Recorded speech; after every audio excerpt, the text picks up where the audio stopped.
You're watching CBS7 News at 9 on the CW and live on the CBS7 YouTube channel with Alexandra, Macia, and Tom Tieferteller. Good evening and thanks for joining us for CBS7 News on the CW, and thanks for joining us live on the CBS7 YouTube. I'm Alexandra, Macia, and we start tonight with education news. Texas Senator John Cornyn announced that Ector County ISD will be receiving a federal grant to improve school security. That grant amount is over $350,000.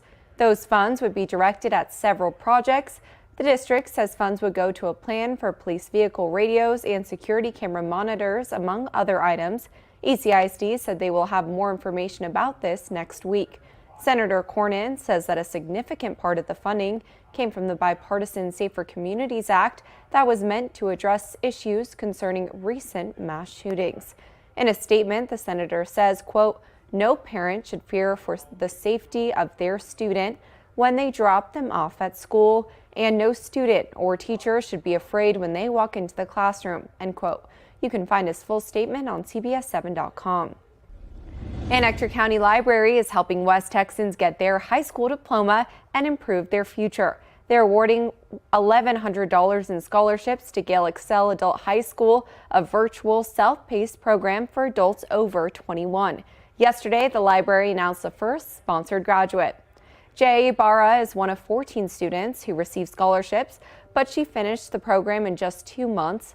The program can take up to 2 years, but Ibarra was determined. It wasn't easy, but she continued to work the night shift as a gate operator and take CDL classes during the day.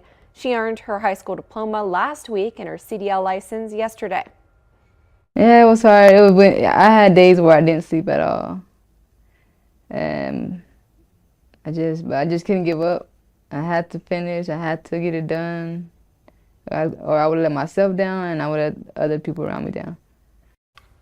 She hopes this will brighten her family's future and inspire some of them to get their diploma.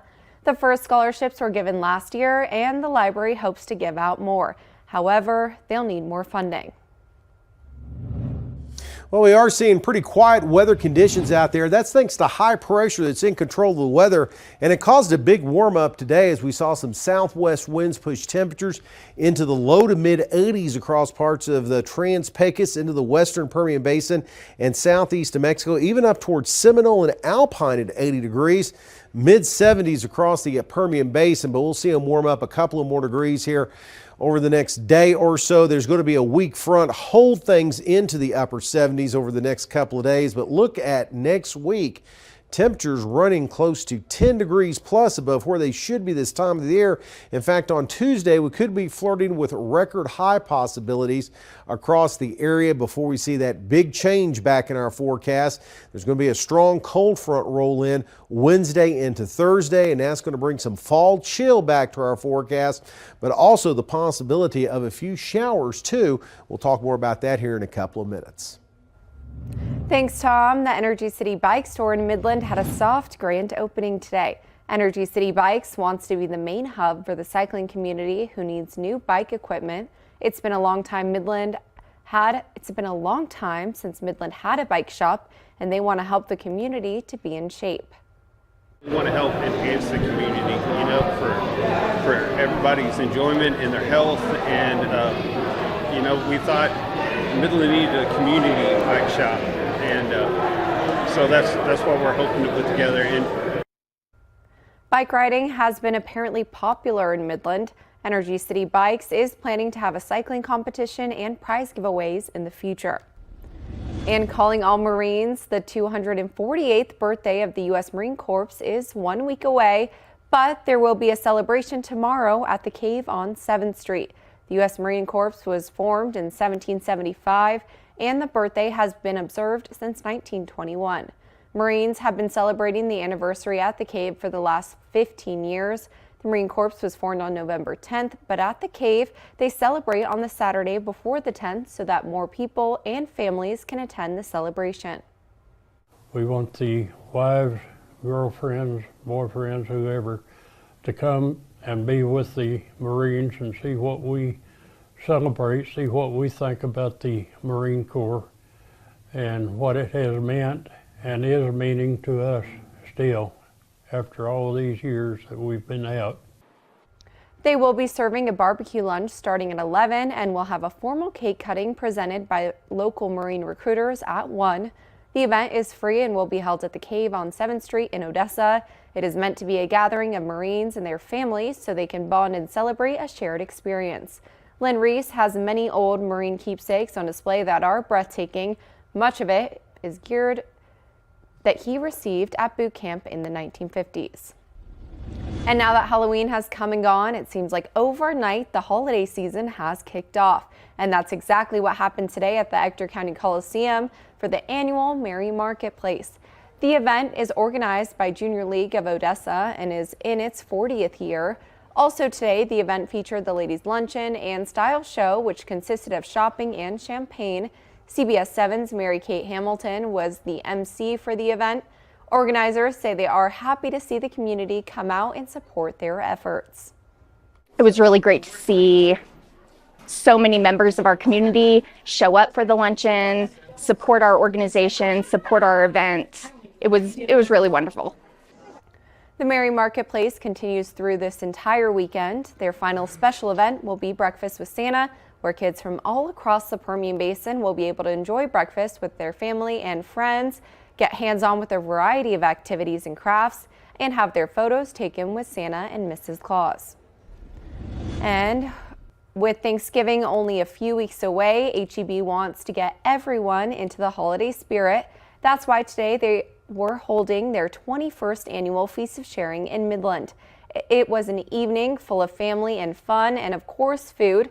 It was being held at the Midland County Horseshoe Pavilion and kicked off around 5. CBS7's Jay Hendricks was emceeing the event, where volunteers were handing out meals for free, and organizers said it was a great night. So to be able to be out in the communities and to be able to serve Midland the way that we are now means something that is beyond measurable. We understand that there's not always an opportunity to have a hot meal for everybody who's out there, and so this gives them that chance. Everyone was welcome for free, and they were also offering flu shots at the venue. And across Texas, the Texas Rangers have come home after winning their first ever World Series. It's been called a dream 5 decades in the making, a celebration that some have waited their whole lives for. 250,000 people were expected to watch the 2-mile parade, which will loop around Globe Life Field and Choctaw Stadium. Passing Six Flags and traveling down Cowboys Way, bosses have given their employees the day off work. School districts have canceled class, and Texas fans have traveled from all over to celebrate the historic win. The schools are canceled. My daughter's excited about that, so yes, it's needed. So we're used to big crowds. This just kind of takes it to a little bit of a different level. The way it's kind of been described to me is, imagine having about 2 Cowboys games and maybe 3 to 4 Rangers games going on at the same time in Arlington. The Rangers beat the Diamondbacks 5-0 in Game 5 of the World Series. And in continuing coverage, Secretary of State Antony Blinken returned to Israel to show support for its military campaign against the terror group Hamas, while also urging the Prime Minister to be careful while waging that war. The U.S. is pushing for a temporary humanitarian pause in the fighting, but so far Israel is saying no. CBS News correspondent Erica Brown has more from Washington. We do want to warn you, though, some of the images in this report are graphic. On a visit to Israel Friday, U.S. Secretary of State Antony Blinken saw additional footage of the horrific October 7th attacks. In it, he says a father and his 2 young boys escaped a backyard shelter after a Hamas attacker tossed a grenade inside. And then as the father comes staggering out, shoots him down. And then the boys come out. And they run into their house. And the camera in the house is filming everything. And they're crying. Where's Daddy? One says. The other says, they killed Daddy. Where's my mommy? And then the terrorist comes in and casually opens the refrigerator and starts to eat from it. That's what we're dealing with. Now, with the war raging for close to a month and the Palestinian death toll surging, the Secretary of State echoed President Biden's calls for a brief halt in the fighting to address a worsening humanitarian crisis. We need to do more to protect Palestinian civilians. Prime Minister Benjamin Netanyahu pushed back against U.S. pressure for a pause, saying there would be none until the roughly 240 hostages held by Hamas are freed. Hamas health officials said a deadly Israeli airstrike hit a convoy of ambulances outside a hospital in Gaza City. Israel has accused Hamas of using the grounds as a command center. Inside Gaza, the Israeli military released new video showing the firefights and street battles underway with Hamas as soldiers encircle Gaza City. Erica Brown, CBS News, Washington. The Pentagon confirmed that it's conducting unarmed drone flights over Gaza in an effort to help locate the hostages. And in your health headlines, a foundation has been created in Matthew Perry's name to help those struggling with addiction. It launched today, less than a week after the actor's death from an apparent drowning. In a statement, the Matthew Perry Foundation said it wants to honor the actor's legacy by making a difference in as many lives as possible. Perry, who played Chandler being on Friends, has been open about his lifelong efforts to recover from drug and alcohol addiction. He detailed his journey in a 2022 memoir, Friends, Lovers, and the Big Terrible Thing. In an interview last year, Perry said he hoped to be remembered most for his efforts helping others struggling with addiction. And prescriptions for weight loss and diabetes drugs are rising across the U.S., and it is causing a huge boost in sales for two pharmaceutical companies. Novo Nordisk, the company behind Ozempic and Wegovy, reported a 29% increase in sales to $8.4 billion for the third quarter.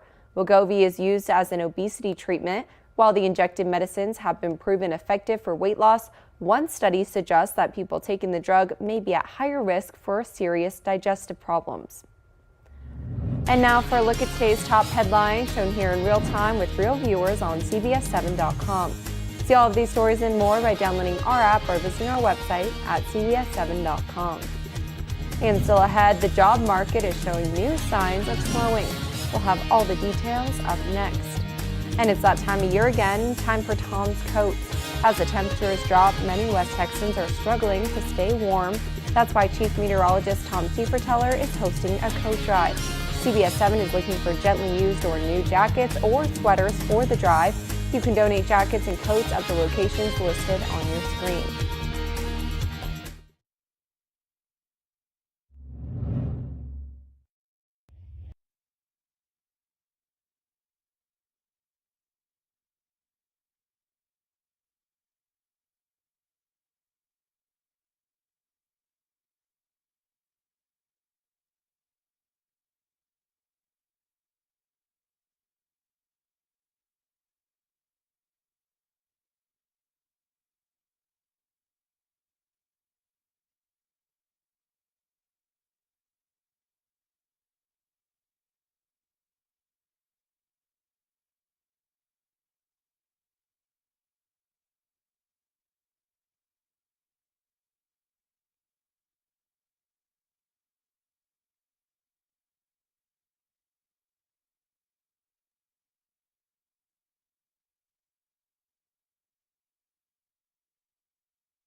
Near consumer news, a new jobs report shows U.S. companies are scaling back hiring efforts.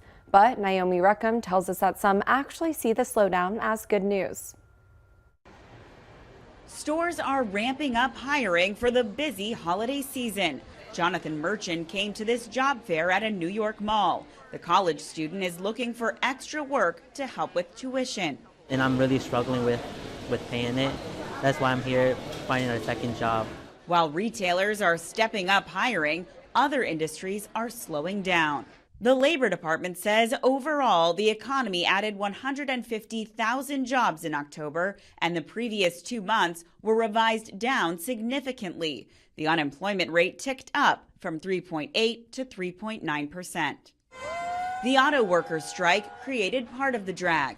The impact of the auto strikes is that there were 33,000 fewer jobs in October in the manufacturing sector. But those jobs will be factored back in next month, with employees returning to work after tentative agreements were recently reached with the 3 major U.S. automakers.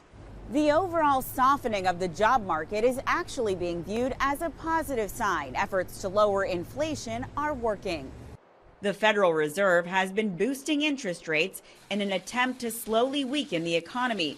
The Fed believes less hiring will reduce American spending power and ease higher prices. This report really does show that Federal Reserve policy has not cratered the job market, has not cratered the economy, and inflation is coming down. Earlier this week, the Fed decided to leave interest rates unchanged. Many analysts believe the latest jobs report could help influence the board to do the same at next month's meeting. Naomi Ruckham, CBS News, New York. Even warmer weather in our forecast. We'll take a look at that and the weekend coming up next.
Now, from the CBS7 First Alert Weather Center, here's Chief Meteorologist Tom Tiefertiller. Well, we have seen some unseasonably warm weather across the area. That trend's going to continue again today.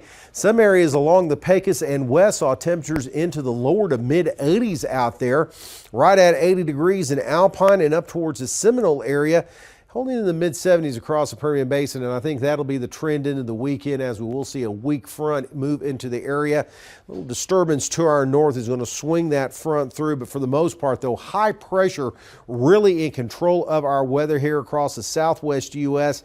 That's slowly going to lift off to the east. And as it does, We are going to be looking for more of the same. Lots of sunshine in the forecast, maybe a couple of clouds, but temperatures really warming up as we're going to have a downslope flow in the upper levels of the atmosphere, causing some heating that's going to warm those temperatures up 10 to 15 degrees above where they should be this time of the year. But on its heels, though, another big Pacific storm system that's going to affect our weather as we move in towards week. It was quiet across the area today as state of Texas, just seeing a few clouds across portions of southeast, south central Texas for the most part. West Texas, things were quiet for all locations really, other than the warm temperatures out there we were seeing today across the Trans-Pecos. In fact, if we take a look at the state temperatures again, not too bad here across West Texas, really pleasant across most of the state. But look at those 80s though along the Texas Panhandle into the South Plains there, and also across portions of deep South Texas.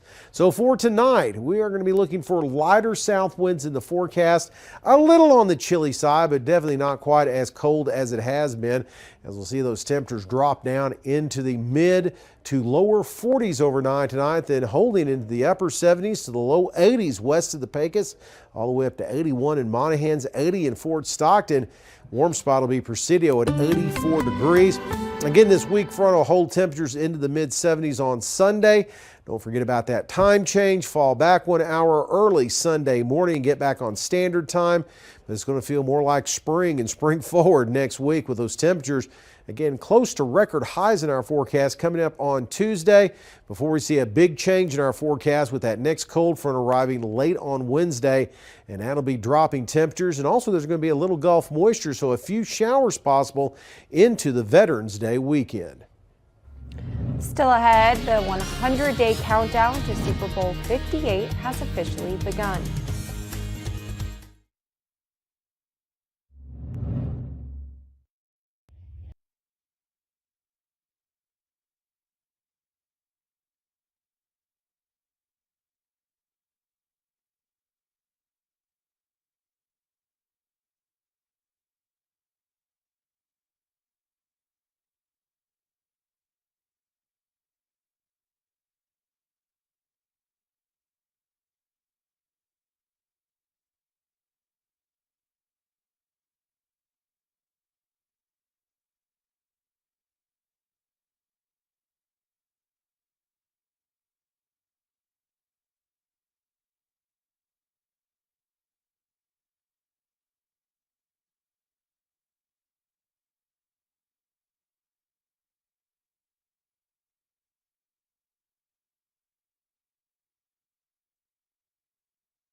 The 100-day countdown to Super Bowl 58 has officially begun. Michael George reports from New York's Times Square, where there was special kickoff today with lots of fanfare.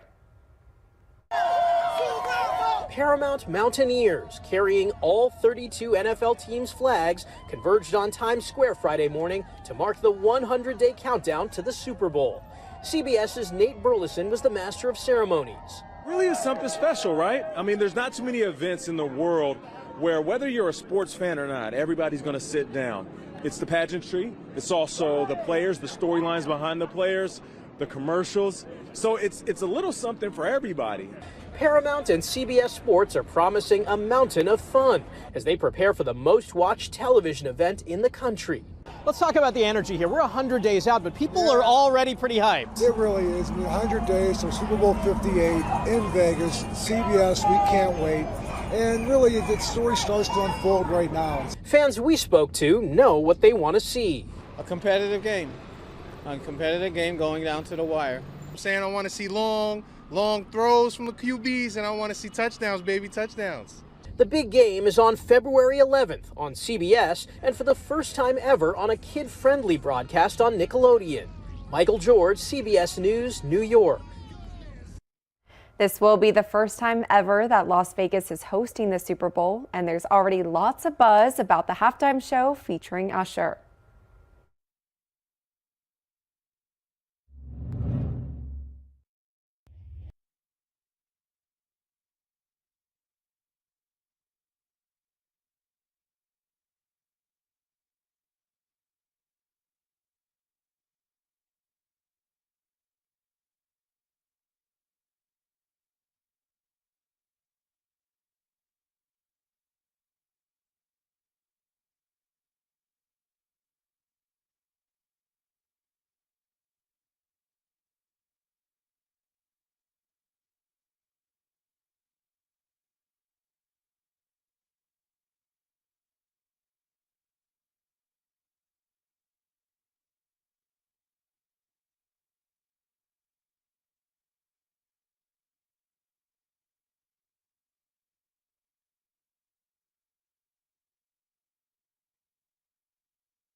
Looking at a very spring-like weekend with temperatures holding into the mid to upper 70s across the area. There will be a weak front and a little bit of a wind shift in our forecast that's going to hold temperatures down into the mid 70s.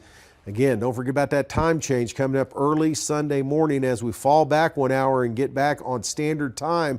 But next week, though, it is going to feel like spring as we're going to see temperatures into the mid 80s, possibly near record highs coming up on voting day on Tuesday. But then a big change and back to fall weather in our forecast. Looks like Wednesday night into Thursday as we see a strong cold front roll through and the possibility of some showers are going to hang around in the forecast and continue into the start of the Veterans Day weekend. All right, thanks, Tom. Well, I sure am looking forward to that fall weather. Hopefully this weekend is the last weekend of those warm temperatures. Anyways, thanks for watching CBS 7 First Alert News at 9 on the CW. We have more news coming up tonight on CBS 7 News at 10.